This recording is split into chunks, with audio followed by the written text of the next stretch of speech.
Church is a highly sophisticated podcast, hosted by highly sophisticated people. If you believe that, I'll tell you another.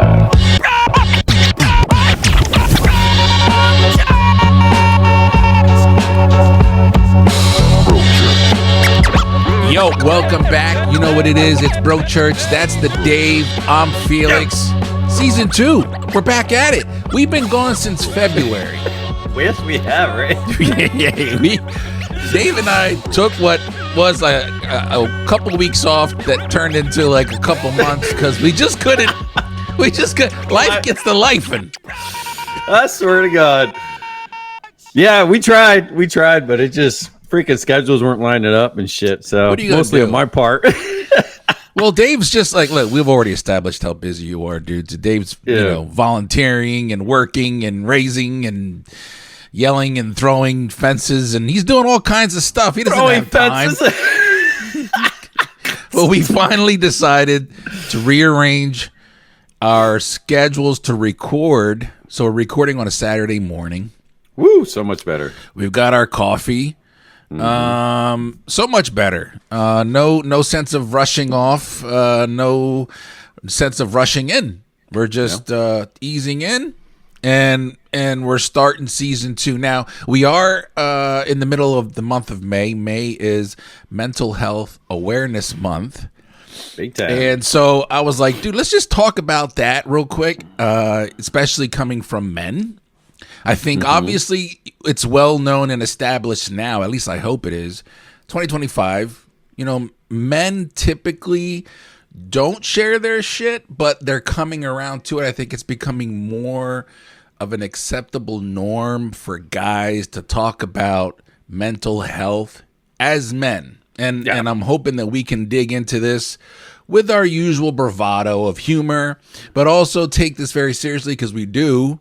And we both have a lot of experience when it comes to dealing with what we thought was this is just how men think and act, realizing this was just the way our mental health has been affected, that we process things a certain way as men. You know what I mean? So I'm excited. How are you doing, sir? Welcome back. Dave did shave and then he let the stash grow back in. I was hoping you would keep that stash shaved. Dave said, "No, I'm bringing the stash back for season 2." I'm bringing the stash back. You know why? Because part of mental health is when your kids remind you how great you look and when you don't look. So my youngest was like, "Hey, Dad, can you bring the mustache back?" He's like, "Because right now you kind of look regular. You look really awesome with the mustache." So I was like, "All right, kid." So I guess without the stash, just a regular guy. It's like just basic. Thanks, son. So he comes home with his friends like, "There's my never mind, guys. My just dad leave." was cool. Wait till he grows his stash in, guys. It's a whole new different dad. This was like okay. I think we deal with that. We deal with that with our kids when it comes to like their expectations of us. That's a nice little segue there. Yeah, it's true. I mean, it's just the tip of the iceberg of social, not anxiety, but I guess push towards mental health. So, but you know what? If you're gonna get the truth, you might as well get it from your kids, right? Yeah, and I guess like you want that. You want that from them. That's a better truth than getting it from society, because at least the truth you're getting from your kids is with love. The ones you get from society is just harsh, ugly, jealousy, bitterness and all that other shit. Your kids are just like, yeah, I look like shit, Dad. But they don't mean anything by it. It's just pure love, I remember as a kid, I'd be sitting in the car with my dad. He'd be driving somewhere or whatever. My dad had he drank a lot of coffee. My dad, we were just talking about the dentist. My dad didn't really take care of his teeth, and you could smell his breath. My dad had that, God, I love you, Dad. Bill, when people have that stank breath where it smells like shit, like literal, like there's something there. Where it's like, okay, so my dad he drank a lot of black coffee, and he would sleep in the car, and there'd be times where he'd be talking. And as I got older, I got more like, I got the balls to be like, Dad, like your breath, it's killing me. Like, cause we were in such a small car. I don't know if my dad ever appreciated because it got to the point where I think like I became very defensive for him because I didn't want somebody else to embarrass him. Yeah. But so in my mind, I was like, I don't want nobody else to say this to him because I'll get defensive. So I gotta let you know. You need to chew gum, or it's bad. And I remember him being somewhat caught off guard, but like, well, I think he like appreciated the fact that I was honest with him, but he was always like, okay, all right. You know what? To your dad's defense, I mean, goddamn, you went 0 to 60. You went from supporting role to the villain. Like, Dad, I appreciate you. I got your back. To what the fuck, man? You're burning my eyebrows. It was so bad. Your dad's like, what? It was so bad. All right, son. I don't know where to go from here. Oh man, I remember having to lean to the side of the window as he would drive and talk. I'd be like, You're trying to dodge the breath. I love you, Dad. I miss my dad. Kids can be brutally honest, and when they're younger, I don't think they understand it. Now you've got those kids that understand they're being dicks, and they lean into it, and that obviously is upbringing, and it's encouraged. But that's another. I feel like that's another. The reason why I'm bringing that up because that's an angle of mental health too, right? Like you begin to start having this misunderstanding of the words that you're saying could affect somebody. They are numbing certain aspects of your interpretation of what mental health is, and so you become like this cocky SOB. And I think that plays into like the bravado of like men just being like, nah, I'm not gonna fuck off, and I still do that because I do innocently. I admit that there are parts of that I agree with. But I also agree with having the emotional intelligence to be like, there's just certain things you can't say or do. Well, and I think that starts with like our kids. You just hit it right there with saying emotional intelligence. I think we were raised, and we weren't raised with emotional intelligence. We were raised with emotional roles. You know, we were raised like, this is your path. This is your role as you know, a man. You know, as a boy, this is what you're supposed to do growing up. You know, as you get older, the pressure of society and the roles you have to carry on your shoulder, just even culturally, you know, every culture, some cultures have it worse than others in regards to roles as a man. And as you get older, those roles become more of an anchor and luggage on your shoulders. You know, the whole misconception of silence is strength, you know, has been taught to us since the day we were young, you know, as boys. Growing up, it's like, nope, get up, brush it off, you know, don't tell me how it hurts, just keep moving, you know. I remember growing up, and that even from teachers or in school, that was what they taught. You know, boys don't cry, boys don't get hurt. You know, you see a scratch on your knee, rub some dirt on it and keep it moving, you know, or are you having a bad day? Well, which is horrible advice. You don't ever want to. It's horrible, right? We're kids. We're like 7 years old. Like, all right, you know, taking advice from a 40-year-old who has a fucking bottle of scotch in their drawer just to numb the pain. Yeah, don't worry about it, kid. You turn out all right. Yeah, okay. You're in shop class. Like, I think I got metal shavings in my finger. Rub it in there. Rub it in there. Look what I do. I just rub it away because my wife left me, and I got nothing. I live here. Well, look at me. I turned out all right. I just filed for bankruptcy. You won't know what that is for another 8 years. Yeah, you got a lot more coming, kid. Just shove it down. Don't worry about it. Just bottle it up. Yeah, here's a shot of scotch to just numb the pain, man. But I'm 4. I don't care. I think a part of me understands the staying silent thing. I think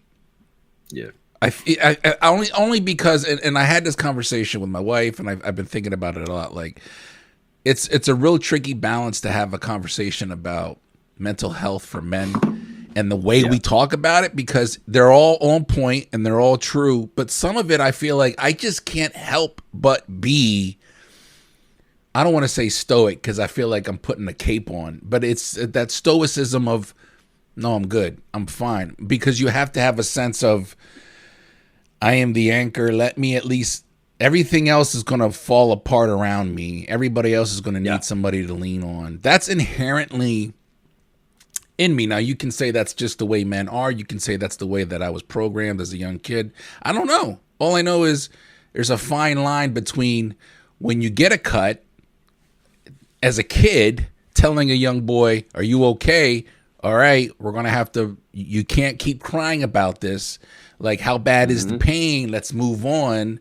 Versus, knock it off, you're fine.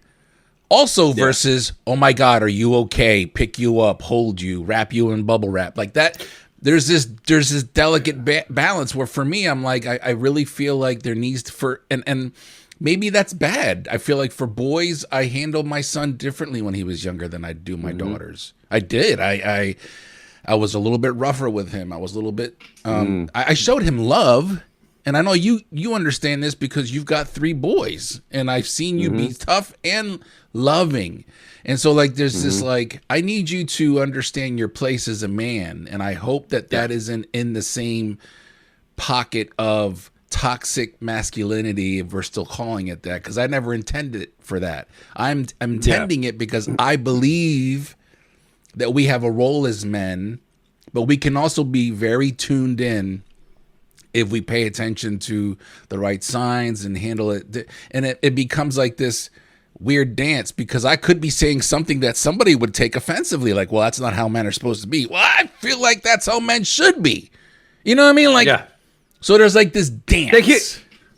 Here's the thing that gets me is the ones that are saying, well, that's not how men are supposed to be, are the ones who portray this whole, strong masculinity, like, I am man, hear me roar, this is what I'll fucking do, like I eat nails for breakfast type shit.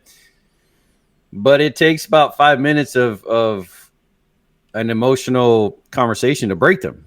Yeah, sure. So is it really, and this is from experience, like I've spoken to many of people, and really, tough guys, and it takes 2 questions, and now they're pouring their hearts out, in confidence, and I look at that and I'm like, okay, so if that's what society wants you to be as a man, then why does it take 2 or 3 questions to break somebody in a good sense to talk about their emotions? Because now they're pouring out, and then when it's done, they regress right back to shutting it down. Like, all right, we got that. Let's just keep it moving. It's like, wait a minute.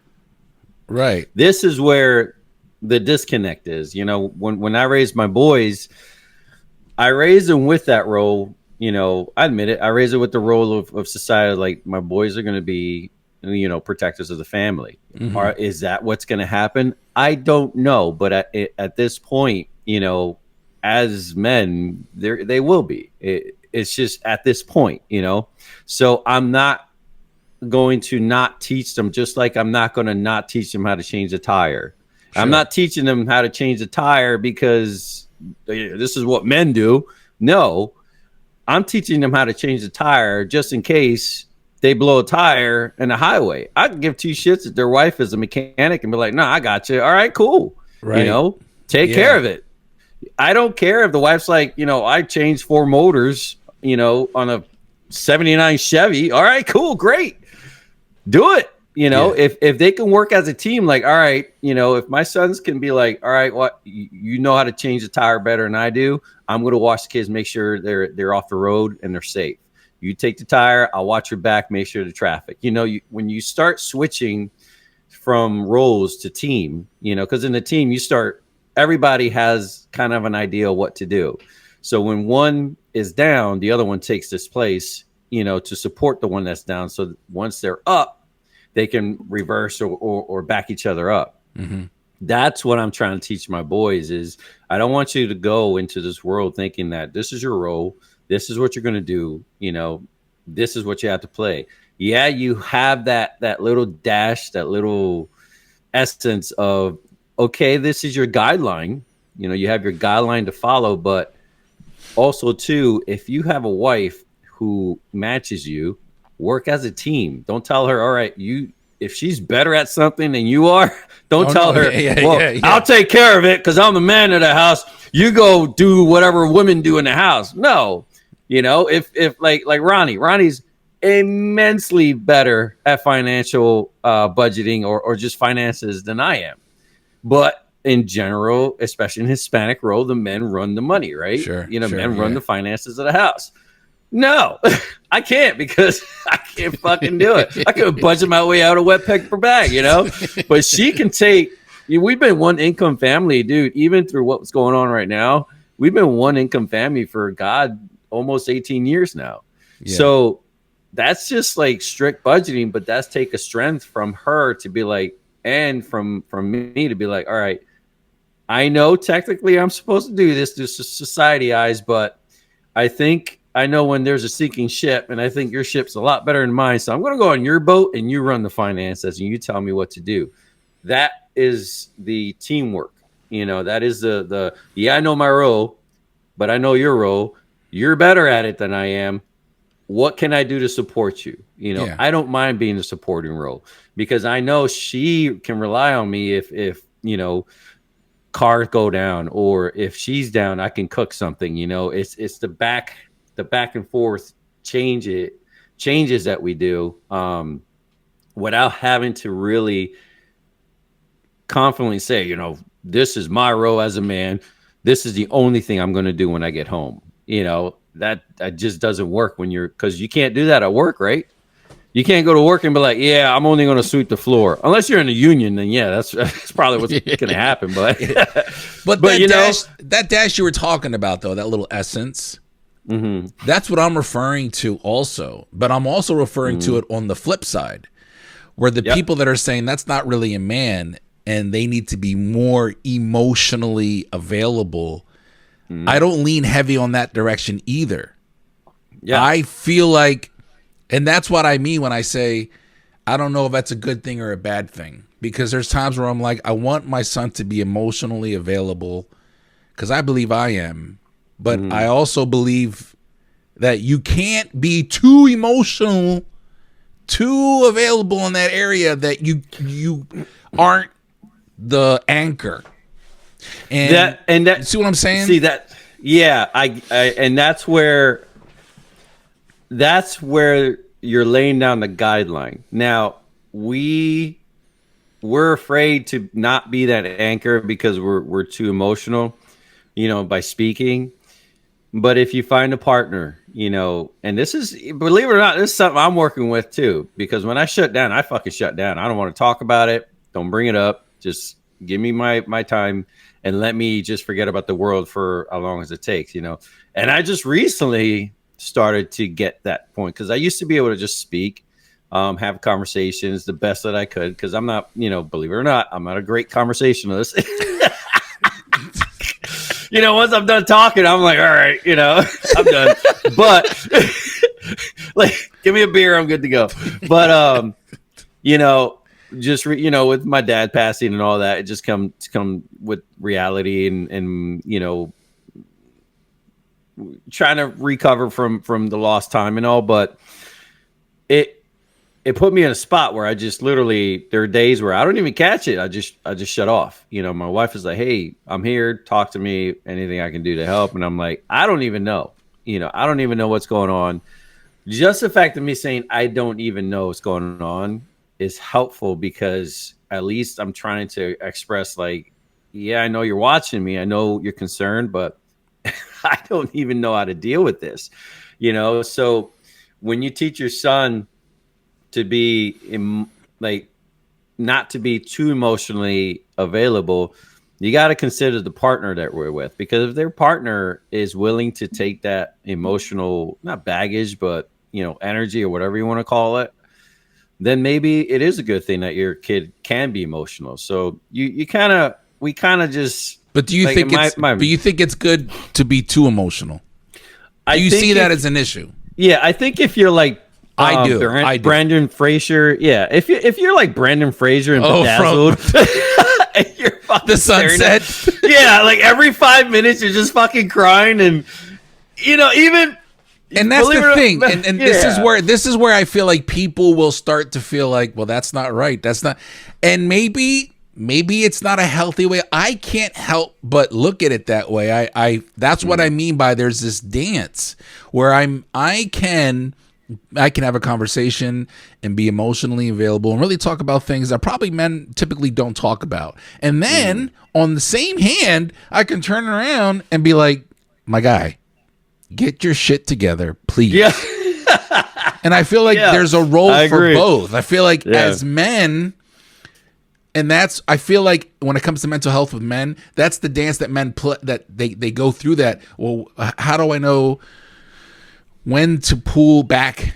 If I share my feelings, what's a healthy amount, but I still can feel the essence of what a man is supposed to be. Now, I say that in quotes because that's how I'm looking at it. Yeah.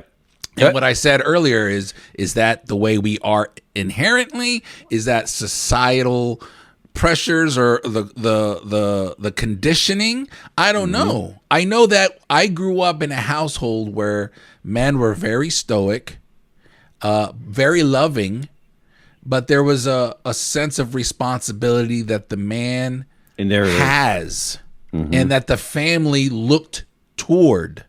And I could see sometimes where it wasn't enough, and I can see sometimes where it was too much. And so is it safe to say that I don't believe that I don't believe that men in my eyes should let go too much of that. We got to get the fuck up now. I feel like that needs to be a part of tell me how you're feeling. Let's talk about this. You know what I mean? I think what every question you had is a yes to everything you just lit. Like, it is society, it is cultural, it's everything. I think the best thing we can do as fathers in this time, this age that we're living in, I think the best we can do is literally build a guideline.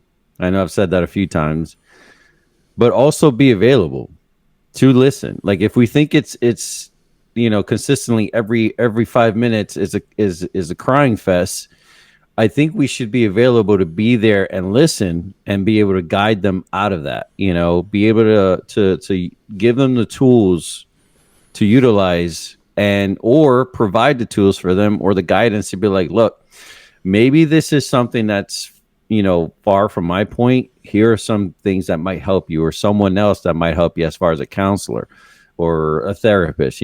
I can go with you if you'd like, or you can talk to me afterwards and see what you guys come up with. But the fact that you're available to listen, I think, is a great foundation, especially nowadays, for young men to have, is just somebody to listen. I mean, come on, we go to the barbershop, we go to the bar, and that's our therapy session, right? I mean, you got to think we build that brotherhood, and in those places, because it's just the simple fact that we're going with people that are willing to listen. It doesn't matter if you're having a great day or a bad day. The fact that you're going with somebody that's willing to listen, it's inviting to be able to speak, because we go to the bar and everybody talks. I don't care. Especially after a few drinks, you're talking, So I think as fathers, we should take that element and just be able to be available to speak, instead of shutting it down right then and there because we're like, oh, here we go again. They're crying. No, it's okay. What do you got? What do you got now? Like let's work through this. But you could do that every time they start breaking down. After a while, I check out. Well, you got to think of this. Like, that's a cry for help, right? What if that one time your kid stops? No, I'm not. I'm not talking about my kid. I'm not talking about my kids. I'm talking about like in general. Like, a coworker, dude, Yeah. you gave fuck for crying out loud, guy. But here's the thing. You got to think about this. Like, if they're confining now, obviously you gotta gauge it. If they're crying about the same thing over and over again, and they're not in danger, of harming themselves, and then yeah, you'd be like, dude, if they're find the Doctor strength to work Doom, there. if they're Doctor Doom every day about something where it's like, Yeah. I'm understanding. Okay, there's Yes. something here, Yeah, but again, my guy, and that's You're what right. I'm saying Yeah. is there. Even your examples of the barbershop and the bar, like those are great examples, but they're also very masculine based Yeah. environments for the most part, where I couldn't go to a circle and sit down with a bunch of guys and share my feelings. I'm just not going to do that. I can't. I can't. I can have a conversation. I've had conversations and talked about some deep shit with guys that probably wouldn't happen 20 years ago or 30 years ago, and with our older elders. But like when they're like, let's all sit down and let's have a I'm not doing that. I'm not. Now, if it's with family, it's different. I'm talking about in society. Men do have this. There's a time and a place for me to feel how I feel, and I don't feel that's right. I just feel like parts of it make sense. You know what I mean? Yeah, you know what? It's not just the time and the place. The two elements you're looking for is trust and security. If you have those two elements, you'll open up. You'll be able to talk in a carpool. You'll be able to just sit around and not know you're sitting around that said circle and start talking if you have those two elements. And that's the thing we look for as men, and maybe women probably do too, is we look for that security and the trust. Once we have those two elements, knowing that I can spill what I got inside and knowing that it'll be done here. Yeah. Because that's the other thing we don't like doing is rehashing it, because we're going to work on it. We're going to work on it. I get it. If my boy comes up to me and said, Dad, let's talk. I'm there all day for it. Talk to me. What do you got? If it's the same thing over and over, yeah, we'll find different ways to work with said issue, but if again, that won't, like you said, it won't apply to somebody outside of society. It won't apply with somebody like I work with or go to school with, because after a while, it's like, I don't have the energy to be consistently trying to help you out. Here are the tools that you can use to help yourself out, or find somebody trustworthy that you can speak to aside from me, because right now my energy is being used somewhere else. Yeah. So it's being honest with not just yourself, but with the other person too that's seeking for help. But yeah, if you got Dr. Doom showing up, there's a lot more issues and maybe that's what they're needing. They're needing somebody consistently. Well, I think I just look, and I want to move on to a different topic in regards to mental health, but I've been acknowledging it a lot about myself, that I am definitely understanding and aware, but I don't feel comfortable letting go of all of what I believe roles are, because I think a lot of the things that are brought up as toxic or not healthy habits of men, there are times where I look at that like, I don't find anything wrong with that. I feel like there's a way that can still, you can still have that sense of, this is my responsibility of a man, but give your spouse or your wife, your children, the emotional availability that is required for them of you.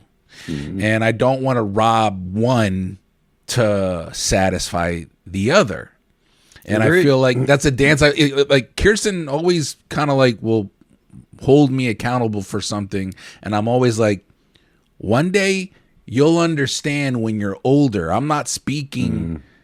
I'm not speaking off. I'm not shooting from the hip. This is for years of experience as a man, as a father, growing up the way I grew up. I don't have the same ways of doing things that the men in my family do, or that I've heard about that were really toxic. I don't do that. But I'm also kind of just like,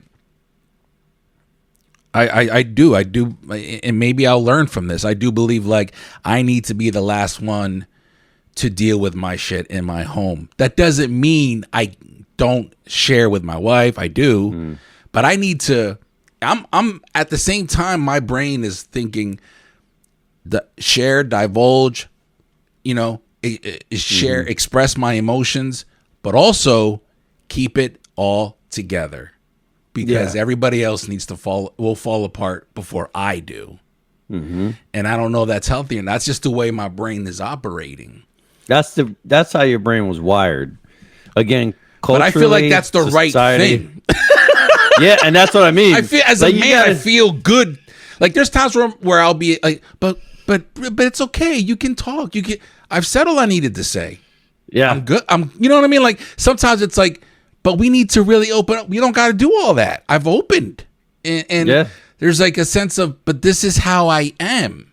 This is how men are in a way. And is it fair to say that some of that is kind of lost in the sauce of everything being kind of neutral based and not so much, the toxic masculinity and alpha dogism and all this shit. Like I'm like, but there's some of that, like the alpha shit. I kind of like lean sometimes on that because as a man, I feel like that's what we naturally do.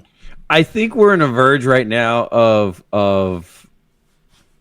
kind of in that whole sorting the shit out part of manhood. For just our generation, for the next generation, I think right now we're in the sorting shit out things because right now, like the fact that Men's Mental Health Month, believe it or not, I didn't know about it until you said something about it. Well, it's mental health awareness, I think, regardless of yeah, but still, like I think men is June.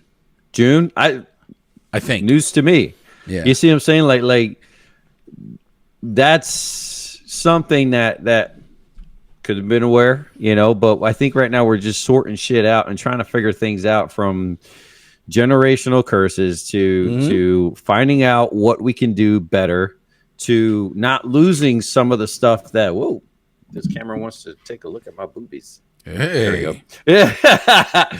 And then not losing, the said protector role, not losing the like you said before, wanting to put on the cape, because we do especially if we're part of the household. We have a family to protect, and it may seem chauvinistic, but as men, that's what we want to do. We want to protect our family. That's our dying wish, is to protect our family. So if you share that role with me as my wife, fuck yeah. I would love to have a battle buddy in regards to protecting my family. There's different things we can do on the battlefield of life. But do you? Yeah. Hey, but here's. I don't mean to cut you off. But I agree with that. But is there, like, for me, I'm with you, and then there's a point where I'm like, but I don't want you. I want to protect you. Yeah. You see what I'm saying? And that's and I get it. But you also got to think, when somebody shoots you in the kneecap, you're pretty much no good. So who's going to back you up? No, I get that. So you can't protect your family, right? So that's my point. But is there a sense of that with you, or do you ever with Ronnie, like, no, don't, like, there's times where I'm like, no, I'll go out, I'll check whatever. Yeah. I don't want my lady. Oh, and trust me, she will not argue the fact, especially if I got to go out in the middle of the night, look outside because there's a weird noise. It sounds like somebody's breaking in. Like anytime we have family coming over, and it gets laid out and family leaves, if it's a woman, maybe it's one of our aunts, my mom, one of the, like when Ayana comes over, our stepdaughter, I'm going to, unless her fiance is with her, I'm going to walk out with her. I'm going to walk out with if we have a guest that's a woman, a friend of the family, and it's laid out, she's going to go to her car. We grew up that way. Like, hey, go walk with her. Hey, go walk with her. And those are the certain elements that we don't want to lose. You know, But we're those trying are to mold things that this are new- considered toxic by some people. That's my point. Yeah, and you know what's funny? The ones that consider at least having somebody walk you to your car at night, if they consider that toxic, you know, when something happens to them, I want to hear about it. Right, but that's the thing. If you had the opportunity, I don't need because a it man goes from toxic. Yeah, that's what I mean. Like it goes from toxic. Oh, yeah, you're being toxic to oh, you weren't there to protect me. Yeah, And that's where we're stuck. That's where we get looked at as men. Like, you know, okay, we're trying to understand you. Let's meet in the middle. But you still think I'm toxic walking you to the car. So, but if something happens to you, then I'm looked like I'm a pussy. Yeah. Or I'm looked like I didn't protect you. So one way or the other, it's still my fucking fault, you know? Right. So and my that's thing the is dance. Like, that's the dance. And I'm that's referring the to. dance. And that's the society bullshit that we need to just. I just grew up like always, just like, hey, make sure she gets to the car all right. Hey, yeah, just hey, go help them bring that in. Hey, go. Yeah, and it was always the young men that were asked to do it, and I just see nothing wrong with that. I don't. And I think like your sons do that. I think Caden does that, and without even arguing, we ask, they do it. There's a sense of understanding. Like, no, this is my family. You're my. We cherish and value the women in our household, and that's the mentality we're coming from. And I don't want that to get lost in the sauce of this toxic masculinity. I can understand that, the difference between that and being toxic. I don't feel like wanting to be a protective asset in your family because of the men that we are is toxic. I don't want to lose that. And I feel like people feel the same way, especially women. Maybe they just don't feel comfortable saying it because of today's climate. Yeah, I think they don't. I think people who say that it's toxic, just on the simple fact of walking someone to their car for their own protection. They don't want to feel as they're weak. And it's not a sense that you're weak. It's a sense of you have somebody to back you up if something were to go wrong. Just like if you weren't too concerned about it, why are you walking around with a can of mace? You know, or a little taser? Put it away. If you think that you can handle yourself, put it away. Because that's no different from having somebody walk you to your car, you know, out of politeness or out of respect. They're respecting you. They're respecting you. They're respecting your life, you know, not in a sense that you're one. They're respecting that you're a living person. So they want to protect that. So now we want to walk you to your car because you are a living person, and I don't want to pay into the GoFundMe account if something happens. You see what I'm saying? Like I'm gonna walk you to the car and save me $10. $10. If anybody has a GoFundMe, Dave's only putting $10 in, and that's if he knows you. That's if I know you. $250 if he doesn't even know you. $250 tops. $250. Get a coupon.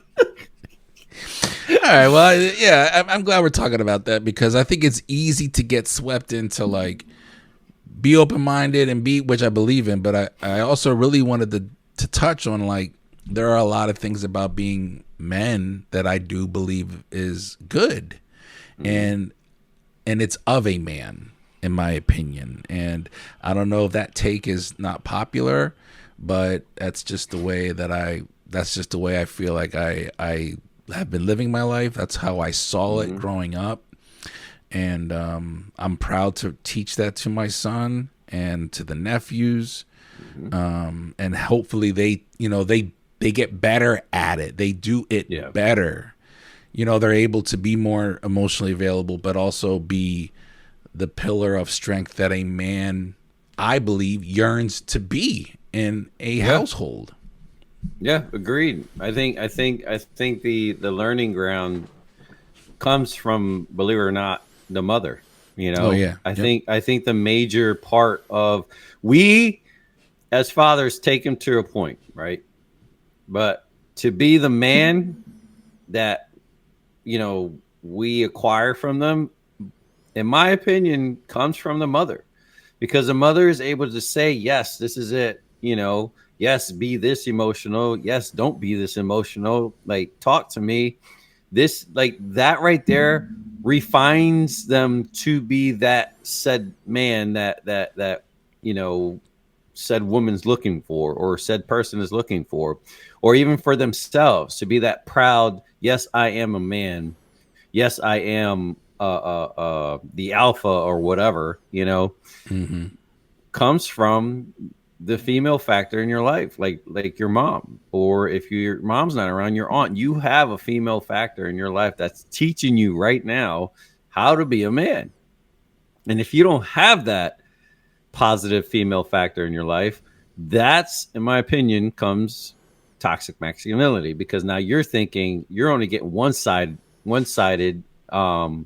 education on quote unquote how to be a man. You're like, yeah, let's fucking do this. This is their job. This is this, that's one-sided. If you get a good balance on both sides, because I guarantee, you teach Caden, yeah, do this, do this, do this. But Alex is like, yeah, refine this, watch how you walk, see how you walk, how you present yourself. That right there is what, it's the polishing. Yeah. You weld them together, but the female factor in their lives, in our lives, is what polishes them to be taken out to the said life of car shows or whatever you want to call it. Yeah. I don't walk them out the door and analogy. say, here. Yeah. I don't understand that either. I got lost in my analogy. That was weird. Car shows somehow made its way into that. Yeah. I was thinking about a car show in Ocean City. It just came up like, fuck, ADD. You're like, I hope he doesn't mention that. Meanwhile, I'm like, what the fuck was that? Yeah. Just bleep it out.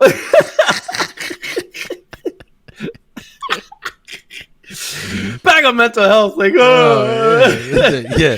Here I am, just like grilling you, I know. blasting your mental health into pieces. I laugh now, but inside I'm crying. I'm crying. Once we log off, Dave's gonna go sit in his room, lay in bed for 20 minutes, staring at the ceiling. Like, I can't believe I fucking said that. He had to bring it up. He just had to mention it. Yeah.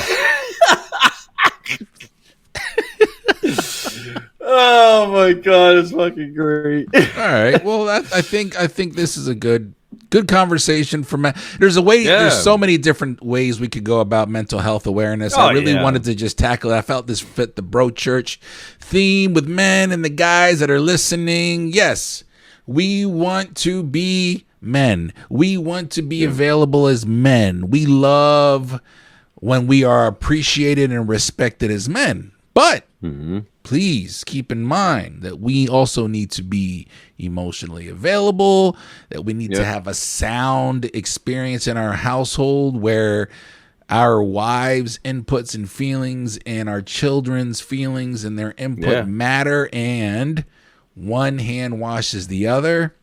Yeah. And I feel that like my wife understands that as well. So when you have a woman like that, like with Ronnie, with you, there's a better expression of who we are as men. It's when it's appreciated and respected and not abused. On my part, I believe that you can't abuse that as a man. Agreed. You can't like, it's with mental health. Like, the fact of the matter is, I'll drop it like this. If you're too busy being an asshole because you got some rage issue, or you're too busy being some depressed chunk of meat, you're no good to anybody, even to yourself. Like, fucking say that was great for mental health awareness. You're a big chunk, you're a big chunk of meat. You're no good to nobody. You're no good to, you got to talk. You got to say something. Jesus Christ! I'm not a just therapist. A big chunk of meat that just If you're just an angry pile of shit that's always screwing at people, you're no good to nobody. We're not asking anybody to offer. By the way, here's a number. Yeah, I'm flashing the number right now at the bottom of the screen. We joke, we kid. No, yeah. You just got to talk. Just say something. Just put your walls down for once and find somebody you can trust. Find that security and talk, because just one conversation can change your life. Yep. And you can stop being that chunk of useless meat. There you go. I should be a therapist. Yeah, that would be great. That's a whole different podcast. So tell me, what the fuck's wrong with you? Remember, I can't do $10, but I can do $5. It's a 250. 250. That's right. All right. Well, listen, we're coming up now on about 45 minutes. Is there anything else you wanted to discuss here with mental health awareness? Anything else? We're going to keep it just the way it is, this topic of men. And I don't know. Let me ask ChatGPT. Chat, bitch. See? What do you think about men's mental health?